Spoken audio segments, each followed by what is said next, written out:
오늘은 추수감사주일입니다. 한 해를 뒤돌아보며 베푸신 하나님의 은혜가 무엇인가 우리가 기억하며 감사하며 찬양하고 또한 하나님께 예배하는 복된 날입니다. 그러나 한 해를 뒤돌아보았을 때 우리 가정에게 좋은 일만 생긴 것은 아닐 것입니다. 갑작스럽게 어렵고 힘든 고난과 고통이 닥쳐왔을 수도 있습니다. 그래서 시간이 멈춘 듯 광야의 한복판에 서 있는 듯한 느낌을 받을 때도 있다는 것입니다. 여러분에게 다가온 광야의 모습은 어떤 모습이 있습니까? 어떤 분에게는 갑작스러운 경제적인 어려움 가운데 앞이 캄캄한 분들도 있고, 또 어떤 분들은 건강의 적신호 가운데 마음에 근심이 생길 수도 있죠. 관계 가운데 어려워하는 분들도 있고, 사랑하는 가족과 이별하는 그 이별의 슬픔을 경험하기도 할 것입니다. 혹은 하나님이 우리로부터 멀리 계시는 것 아니야? 라고 하는 영적 침체를 경험할 수도 있다는 것입니다. 이와 같이 우리가 광야의 한복판에 서 있을 때 과연 누가 하나님을 진심으로 감사할 수 있을까? 현실적으로 참 쉽지 않다는 것입니다. 왜 그런가 곰곰이 생각해 보면 우리는 본능적으로 조금만 불편해도 하나님을 불평을 쏟아내는 존재이기 때문입니다. 그러다 보니 감사는 오래가지 못하고 금세 사라지는 것이 아닌가, 우리의 솔직한 모습을 보게 된다는 것입니다. 오늘 말씀을 통해 광야의 한복판 가운데 우리가 있을지라도 우리를 다가와 위로하시는 하나님, 그리고 한 걸음 더 나아가 불평에서 감사의 신앙으로 이끄시는 하나님의 말씀을 한번 나누어 보려고 합니다. 앞서 말씀드린 것처럼 우린 어떤 존재, 어떤 정체성을 가졌는가, 이 본능적으로 작은 일에도 쉽게 불평하는 사람이라고 하는 것입니다.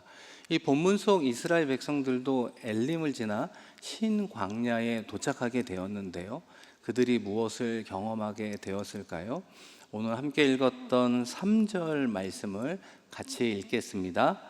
이스라엘 자손이 그들에게 이르되 우리가 애굽 땅에서 고기 가마 곁에 앉아 있던 때와 떡을 배불리 먹던 때에 여호와의 손에 죽었더라면 좋았을 것을 너희가 이 광야로 우리를 인도해 내어 이 온 회중이 줄여 죽게 하는도다. 아멘. 이스라엘 백성들이 출애굽을 한 지 한 달이 지나자 겪게 된 어려움은 양식이 다 떨어졌다는 것이죠. 양식이 없으면 살 수 없는 것 아닙니까? 그러다 보니까 이스라엘 백성들의 주특기인 불평과 원망이 쏟아져 나오게 되었다는 것입니다. 그들의 불평의 소스, 근원은 어디인가 잘 생각해 보면 그들은 늘 하나님을 먼저 바라보지 못했다라고 말할 수 있습니다. 늘 눈에 보이는 현실, 과거의 기억만 바라보다 보니까 하나님을 바라보지 못한 채 너무나 쉽게 감사 대신에 불평하는구나 엿보게 된다는 것입니다. 이 사랑하는 성도 여러분, 신앙인으로서 우리도 언제 하나님 앞에 불평합니까? 공통적으로 하나님께 간절히 기도하며 나아가지만 하나님의 기도의 응답이 더디어질 때, 정말 나름 최선을 다하며 살아가지만 우리의 상황과 형편이 나아지지 않을 때 우리도 모르게 불평하는 연약한 모습을 보게 된다는 것입니다. 그런데 중요한 점은 무엇인가? 이렇게 본능적으로 불평을 쏟아내는 우리의 존재가요, 신앙의 훈련을 통해 이겨내지 않으면 그 불평은 이내 우리를 불행의 늪으로 빠지게 한다는 것입니다. 모든 것을 가지고 있는데 불행감 속에 벗어나지 못하게 한다는 것입니다. 대표적으로 비교라고 하는 놈이 우리를 늘 불행하게 한다 말할 수 있는데요, 카이스트에서 학생을 가르치는 어느 교수님이 이런 강연을 한 적이 있습니다. 그분이 대학을 다닐 때 열등감에 시달려서 엄청 고생을 했다는 것입니다.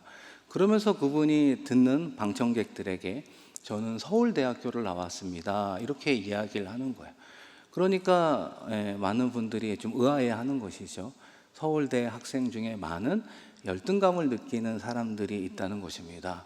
그분의 설명은 이런 거예요. 서울대에 들어간 학생들의 특징이 고등학교 때 공부를 엄청 잘했겠지요.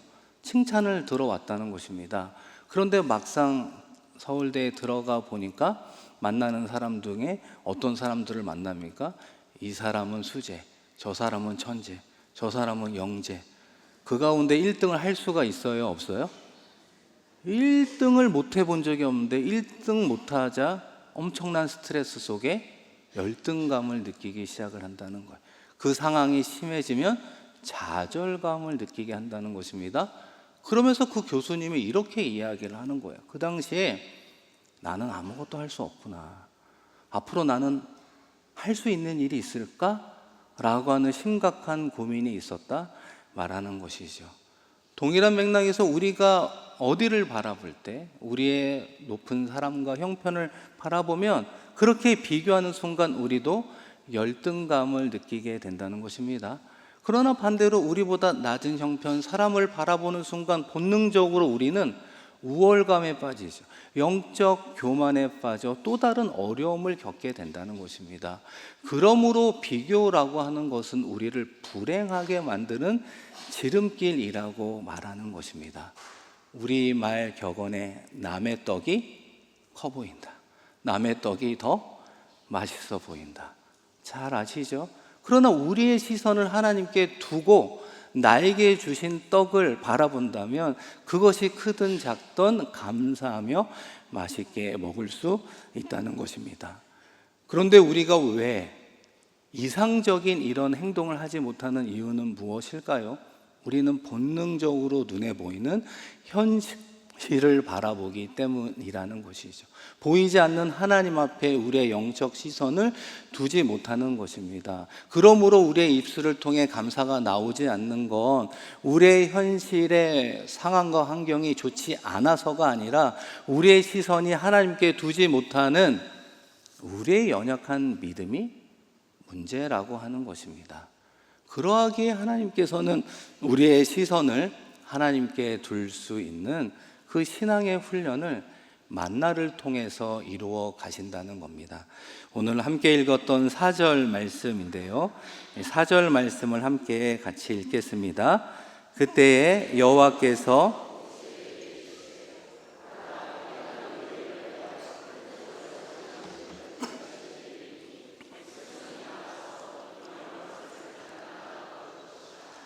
이같이 하여 그들이 내 율법을 준행하나 아니하나 내가 시험하리라. 아멘. 하나님이 만나를 주신 다양한 목적 중에 하나는 시험하리라, 훈련한다는 것이죠. 특별히 먹고 사는 문제뿐만 아니라 이 만나를 통해서 몇 가지를 경험하게 하시는데요.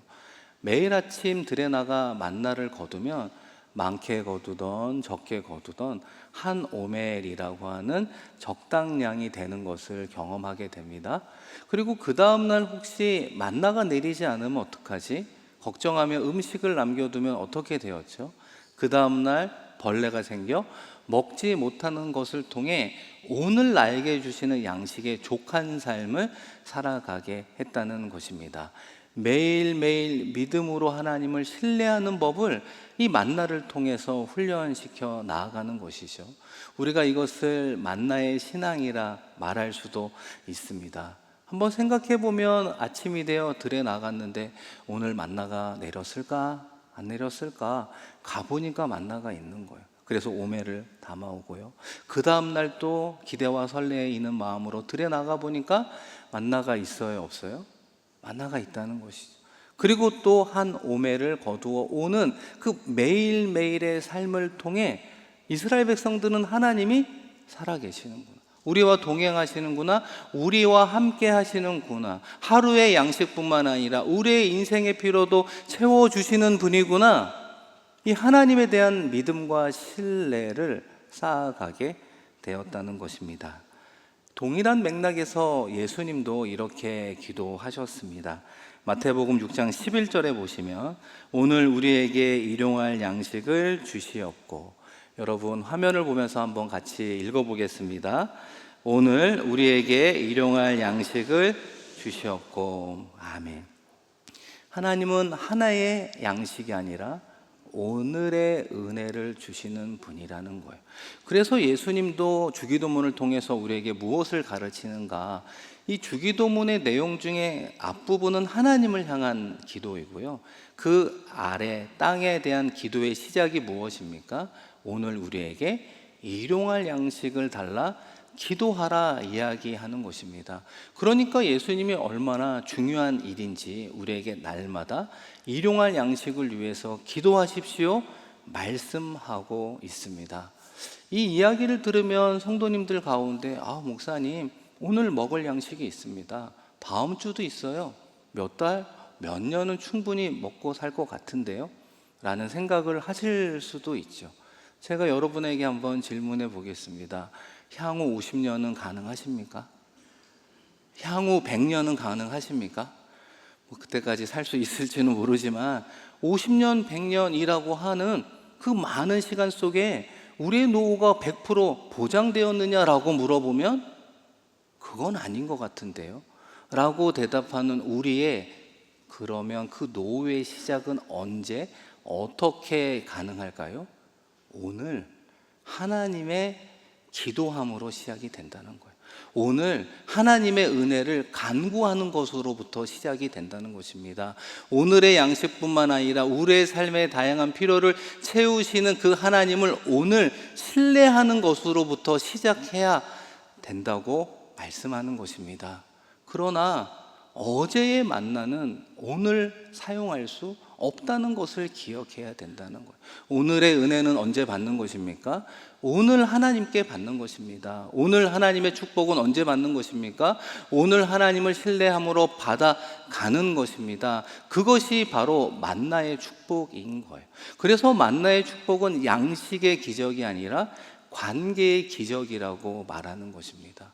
우리 하나님은 지금도 우리를 어떻게 신앙 훈련하여 우리로 하여금 하나님을 바라보게 하겠습니까? 큰 사건을 통해 체험함으로 하는 것이 아니라 하루하루 작은 은혜들을 경험함으로 우리를 하나님께 붙잡으며 나아가게 한다는 것입니다. 그럴 때 비로소 하나님을 향해 아버지라 칭하게 되고, 그럴 때 하나님을 향해 아바, 아버지라 부르며 라뽀라고 하는 신뢰의 관계를 누리며 간다는 것입니다.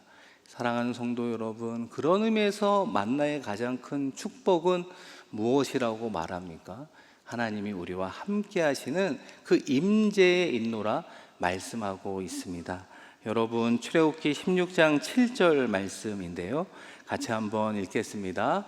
아침에는 너희가 여호와의 영광을 보리니 이는 여호와께서 너희가 자기를 향하여 들으셨습니다. 우리가 누구이기에 너희가 우리에게 대하여 원망하느냐. 이 모세와 아론은 어떻게 선포합니까? 아침에는 너희가 여호와의 영광을 보리라. 이어지는 10절에도 구름 가운데 여호와의 영광이 나타납니다. 말씀하고 있다는 거예요. 진정한 만나의 축복은 무엇입니까? 먹을 양식을 얻는 것으로 그치는 것이 아니라 우리 하나님이 함께 하신다는 것입니다.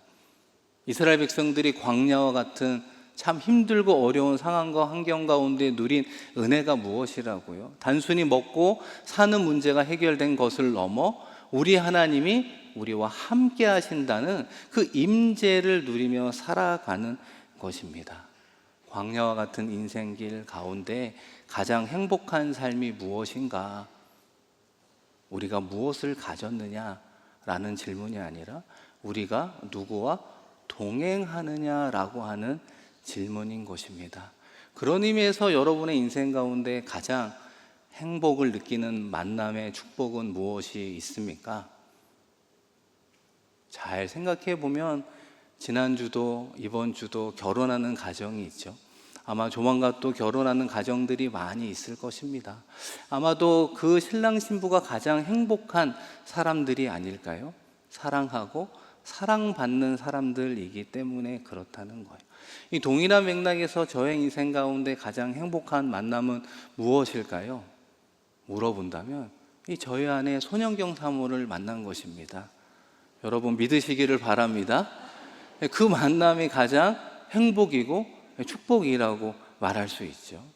동시에 올 한 해라고 한정해 본다면 하나님이 주신 행복한 만남이 있다면 무엇일까요? 제가 여러분들을 만난 것입니다. 여러분들을 만나 사랑을 받고 환대받는 그 부분들이 얼마나 크고 놀라운가 모릅니다. 얼마 전에 치앙라이에서 대학을 설립하는 이 싱가포르 한인교회 원로 장로님, 은퇴 권사님, 이 내외가 저희 교회를 방문한 적이 있습니다. 함께 예배하고 또 식사하며 교제하는 시간을 보내게 되었는데요. 그때 우리 남대문교회 성도님들이 얼마나 그분들을 환대해 주시는가 제가 큰 은혜를 받게 되었습니다. 갈 때마다 인사해 주시고 또 식당에서 식사하면 찾아와서 인사해 주시고 어떤 분은 냅킨을 갖다 주시고 어떤 분은 물도 갖다 주시고 어떤 분은 초콜릿도 갖다 주시고 다시 한번 감사의 인사를 드립니다. 귀한 느낌을 받았죠. 그러니까 모든 일정을 마치고 그 네 분이 하는 이야기가 목사님, 남대문교회는 사랑과 정감이 넘치는 것 같아요. 목사님이 그곳에서 목회하니 너무나 마음이 든든합니다. 여러분의 사랑과 환대에 감사를 드립니다. 중요한 것은 무엇일까요? 우리의 만남 가운데 그 행복을 느끼며 나아가야 된다는 것입니다.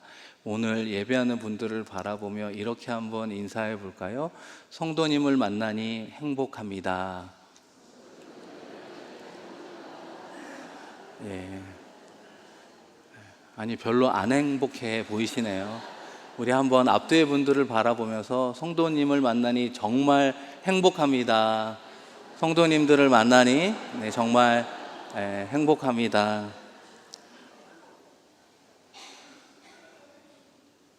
하나님은 우리 남대문교회를 사랑하시는 줄로 믿습니다. 그 하나님의 사랑이 부족하지만 이 목회자를 통하여 우리 직분자들을 통하여 여러분에게 흘러가고 여러분들도 지체들 가운데 서로 사랑하며 때로는 어렵고 힘들 때 위로하며 나아가는 것 아니겠습니까? 그분들과 동행하기에 그분들과 함께 하기에 나는 행복하고 동시에 감사할 수 있는 것입니다. 오늘 설교 후에 부르는 찬송가 384장 가운데 등장하는 가사 하나가 있습니다. 무슨 일을 만나든지 만사형통하리라. 무슨 일을 만나든지 어떻게 된다고요? 만사형통하게 될 줄로 믿습니다. 우리 한국인이 제일 좋아하는 찬송가 가사라고 말하는 것입니다. 문자적으로 세상적인 성공, 고난 없는 삶을 의미하는 건 아니라는 거 다 아시죠? 우리 주님과 동행하며 어떤 상황과 환경에 있을지라도 우리의 인생을 궁극적으로 형통케 하실 것을 믿습니다. 그 믿음의 고백으로 나아가는 것 아니겠습니까? 우리와 함께 하시는 주님께서 만나의 축복의 말씀을 우리에게 이와 같이 전해주고 있습니다. 여러분, 마지막으로 마태복음 6장 31절에서 33절을 함께 읽겠습니다. 그러므로 염려하여 이르기를 무엇을 먹을까, 무엇을 마실까, 무엇을 입을까 하지 말라. 이는 다 이방인들이 구하는 것이라. 너희 하늘 아버지께서 이 모든 것이 너희에게 있어야 할 줄을 아시느니라.